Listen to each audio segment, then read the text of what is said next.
नमस्कार शेतकरी मित्रांनो, मी शेतकरी पुत्र प्रफुल्ल नासरे। तर शेतकरी मित्रांनो, आपल्या ॲग्रोस्टार कंपनीने एक नवीन औषध काढलेलं होतं, वीड स्लॅम आणि फ्लेक्झोनिन असं एक औषध होतं। हे औषध आपल्या सोयाबीन पिकामध्ये चालते।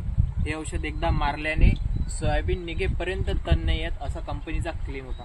त्यामुळे आपण एका आपल्या फार्मरला हा डेमो दिला। आपल्या कंपनीचं औषध नाही आहे, या कंपनीचं तो ॲग्रोस्टारच्याच आहे। तर आपल्या शेतकऱ्यांचे नाव कृपया सांगून द्यावे। सुनील जीवन वरुडकर, राहणार विष्णूर, तहसील नांदेड, जिल्हा नागपूर। तर यांच्या शेतात हा मारणं चालू आहे डेमो। वीड स्लॅम आणि फ्लेक्झोन असं हे औषध आहे। याचा कंटेंट आहे डायकोसुलाम आणि फ्लेक्झोनिनचा कंटेंट आहे पायरोक्झा सल्फोन।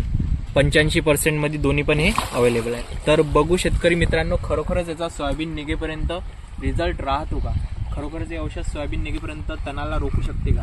आणि हे शेत बिष्णूरमध्येच आहे, नदीच्या काठानं। आपलं तर इकडून येणं जाणंच राहते नदी काठानं। कधी पण आपण तुम्हाला रिझल्ट याचा दाखवू शकतो। तुम्हाला काय वाटते साहेब, राहू शकते हा रिझल्ट सोयाबीन निघेपर्यंत? रिझल्ट मला नाही वाटत, पण तरी पण अनुभव तर घ्यायच लागेल। कोणी ना कोणी घेणारच आहे। नवीन औषध आलं तर अनुभव घेणं खूपच गरजेचं राहते। त्यासाठी आपण पण हा व्हिडिओ बनवलाय, कारण जर औषध फायद्याचं असेल तर समोरच्या पण टाइमला शेतकऱ्याला फायदा हो। मित्रांनो, आजची तारीख आहे 30 जून 2025 आणि ते बघा मागे फवारा मारणं चालू आहे। तर आपले कोणते औषध होते? फ्लेक्झोन आणि वीड स्लॅम असे दोन औषधे होती। तर याचा कालांतराने 1 महिना, 2 महिना, 3 महिना असं बिलकुल आपण रिझल्ट बघणार आहे। आणि केव्हा तण येणार आहे? कंपनीचा तर क्लेम आहे की बिलकुल तण येणारच नाही सोयाबीन निघेपर्यंत। पण आपण एका महिन्याने आपण दाखवत राहू खरोखरच तण येते की नाही। तर धन्यवाद शेतकरी मित्रांनो।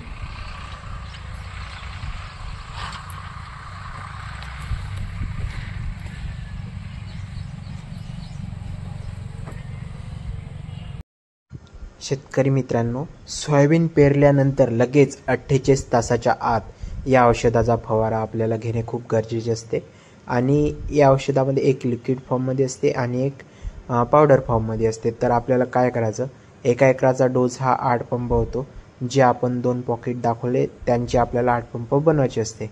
तर पहिले आपण लिक्विड टाकून द्यायचं आणि मग त्यामध्ये पावडर टाकायचं। असे 8 डब्बे पहिले पाणी घेऊन औषध तयार करून घ्यायचं आणि नंतर मग ते पंपामध्ये 1-1 डब्बा असे टाकत राहायचे, 8 डब्बे। आणि जमेपर्यंत शेतकरी मित्रांनो, आपण म्हणजे कोरडं जसं वातावरण असेल त्याच वातावरणाने मारण्याचा प्रयत्न करायचा। जर औषध मारल्यानंतर लगेच वगैरे पाणी येण्याचं टाळावे, कारण औषध मारल्यानंतर 1-2 तास जरी कोरडं असलं तर त्याचे खूप चांगले असे रिझल्ट आपल्याला बघायला मिळतील। आणि शेतकरी मित्रांनो, नवीन मार्केटमध्ये असल्यामुळे खरोखरच हे जर असं झालं, सोयाबीन निघेपर्यंत जर तण निघलं नाही तर खूपच हे एक म्हणजे एक नवीन क्रांतीच घडून आणणार आहे शेतीमध्ये। कारण तुम्हाला माहीत आहे, शेतकरी बायांच्या मजुरीमुळे, निंदीमुळे खूपच परेशान झाला आहे। आणि हे जर असं झालं तर खूपच छान आहे शेतकऱ्यांसाठी।